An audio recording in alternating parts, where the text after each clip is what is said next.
Hi കൂട്ടുകാരെ, നിങ്ങൾക്കെല്ലാം സുഖമല്ലേ? തനിമ മലയാളം സ്റ്റോറീസിലേക്ക് എല്ലാവർക്കും സ്വാഗതം. ഇന്ന് ഒരു മയിലിൻ്റെയും കുരുവിയുടെയും കഥയാണ് കേട്ടോ. കഥ കേട്ടു നോക്കിയാലോ? കഥയുടെ പേര് മയിലിൻ്റെ അഹങ്കാരം. പണ്ട് ഒരു കാട്ടിൽ ചിന്നൻ മയിലും മിന്നുക്കുരുവിയും ഉണ്ടായിരുന്നു. ഇവർ സുഹൃത്തുക്കളായിരുന്നു. ചിന്നൻ മയിലിന് തൻ്റെ സൗന്ദര്യത്തിൽ വളരെ അഹങ്കാരമായിരുന്നു. അവൻ എപ്പോഴും മിന്നുക്കുരുവിയെ കളിയാക്കുമായിരുന്നു. ഒരു ദിവസം മിന്നുക്കുരുവിയും ചിന്നൻ മയിലും വീണ്ടും കണ്ടുമുട്ടി.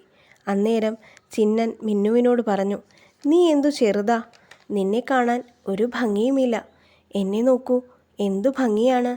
സൗന്ദര്യത്തിൻ്റെ കാര്യത്തിൽ എന്നെ തോൽപ്പിക്കാൻ മറ്റാർക്കെങ്കിലും സാധിക്കുമോ?" ഇതു കേട്ട മിന്നുക്കുരുവി പറഞ്ഞു, "സൗന്ദര്യം നല്ലതാണ്, പക്ഷേ സമയോചിതമായി തീരുമാനങ്ങൾ എടുക്കാൻ ബുദ്ധിയും ആവശ്യമാണ്.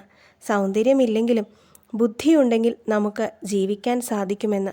ചിന്നൻ ഇതു കേട്ട് പറഞ്ഞത് ഇങ്ങനെയാണ്, "നീ ഇത് പറയുന്നത് നിനക്ക് സൗന്ദര്യമില്ലാത്തത് കൊണ്ടല്ലേ എന്ന്." എന്നിട്ട് ചിന്നൻ പറന്നുപോയി. മിന്നുവിന് വളരെ വിഷമമായി. അവൾ ഒരുപാട് കരഞ്ഞു. കുറച്ചു ദിവസത്തിന് ശേഷം അവർ വീണ്ടും കണ്ടുമുട്ടി. അവർ സംസാരിച്ചു കൊണ്ടിരിക്കുമ്പോൾ പെട്ടെന്ന് നല്ല കാറ്റും മഴയും വന്നു. മിന്നു അവിടെ നിന്ന് പറന്ന് അടുത്തുള്ള ഒരു മരപ്പൊത്തിൽ കയറി. പക്ഷേ മയിലിന് ഭാരമുള്ള മയിൽപ്പീലികൾ ഉള്ളതുകൊണ്ട് പറക്കാൻ സാധിക്കുന്നുണ്ടായിരുന്നില്ല. കൂടാതെ മഴ പെയ്തതുകൊണ്ട് തൂവലുകൾ നനഞ്ഞൊട്ടിയതും ഒരു വലിയ പ്രശ്നമായിരുന്നു. ഇതു കണ്ട മിന്നു ചിന്നനെ വിളിച്ചു. എന്നിട്ട് പറഞ്ഞു, "നിനക്ക് ഇപ്പോൾ പറക്കാൻ സാധിക്കില്ല. നീ വേഗം ഈ മരപ്പൊത്തിലേക്ക് കയറൂ." ഇത് കേട്ട് ചിന്നൻ വേഗം മരപ്പൊത്തിലേക്ക് കയറി. മഴ മാറി. ചിന്നന് തൻ്റെ തെറ്റ് മനസ്സിലായി. അവൻ മിന്നുവിനോട് മാപ്പ് പറഞ്ഞു. "ഞാൻ പറഞ്ഞത് തെറ്റാണ്. ഒരിക്കലും ഒരാളെയും കളിയാക്കാൻ പാടില്ല. നീ നിന്റെ ബുദ്ധി ഉപയോഗിച്ചാണ് രക്ഷപ്പെട്ടത്.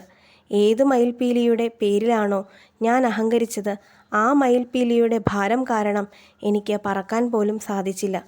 നീ എന്നോട് ക്ഷമിക്കണം" എന്ന് ചിന്നൻ പറഞ്ഞു. പിന്നീട് മിന്നുവും ചിന്നുവും എന്നും നല്ല സുഹൃത്തുക്കളായി ജീവിച്ചു. ചിന്നൻ പിന്നീട് ആരെയും കളിയാക്കിയിട്ടില്ല. നിങ്ങൾക്ക് ഈ കഥ ഇഷ്ടപ്പെട്ടോ കൂട്ടുകാരെ? ഇതിൽ നിന്നും നിങ്ങൾക്ക് എന്താണ് മനസ്സിലായത്? അഹങ്കാരം നന്നല്ല. ഇഷ്ടപ്പെട്ടുവെങ്കിൽ ലൈക്ക് ചെയ്യാനും സബ്സ്ക്രൈബ് ചെയ്യാനും ഷെയർ ചെയ്യാനും മറക്കരുതേ. ഇനി മറ്റൊരു കഥയുമായി മറ്റൊരു ദിവസം കാണാം.